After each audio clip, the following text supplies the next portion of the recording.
Hey guys, this is Rupesh from Beebom.com and this is the new Nubia Alpha, a smartwatch smartphone hybrid that features this really cool flexible display. So what are you waiting for? Let's take a look at the Nubia Alpha.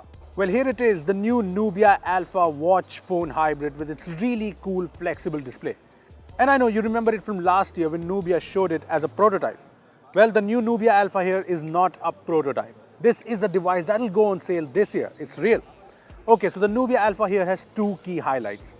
There's the design, of course, with the flexible display technology. And there's the fact that Nubia is marking the Alpha as a smartwatch smartphone hybrid, a phone on your wrist. Let's just ignore the hybrid functionality here. Let's focus on the design, which I think is really cool. The curved display wrapping the wrist and the stainless steel body make up for a premium look. And if this is not premium enough for you, you can always get the 18-karat gold-plated version of the device that we have here.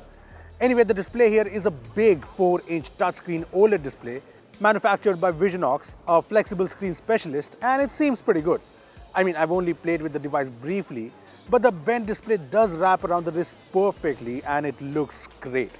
It's a big display for a wearable device and the curved flexible design makes up for a really cool experience. I mean, you can watch videos on this thing and trust me, it looks really cool.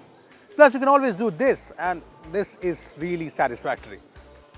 Having said that, the big display means that the Nubia Alpha is a slightly hefty device.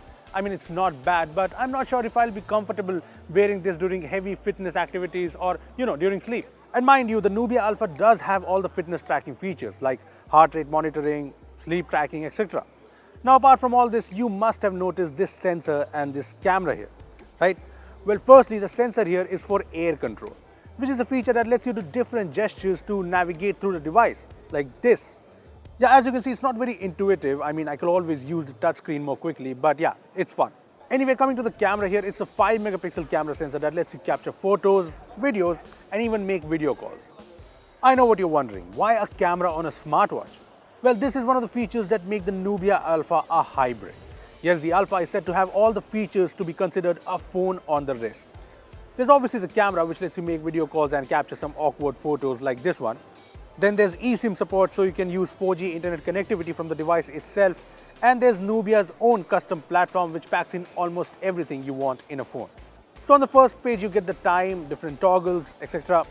And then there's the next page, which features different apps like phone, messages, gallery, etc. Then there are pages for different fitness features, other tools, settings, etc. So yeah, this is a feature-rich platform, but it's obviously a limited platform, since these are the only apps that are available on the device. There's no app store. Nubia has said that they're working with other companies to optimize popular apps like WhatsApp for this flexible display. So maybe it'll have more apps when the device arrives in India. Now all that is good, but I have one doubt around the Nubia Alpha. Look, the Nubia Alpha just seems a little underpowered for a device that's supposed to be the smartwatch smartphone hybrid. Take a look at the specs here. So the device is powered by the Snapdragon 2100 chipset, which is pretty old. Plus, it only has 1 GB RAM, 8 GB of internal storage, and a modest 500 mAh battery under the hood. All of which sound really underwhelming.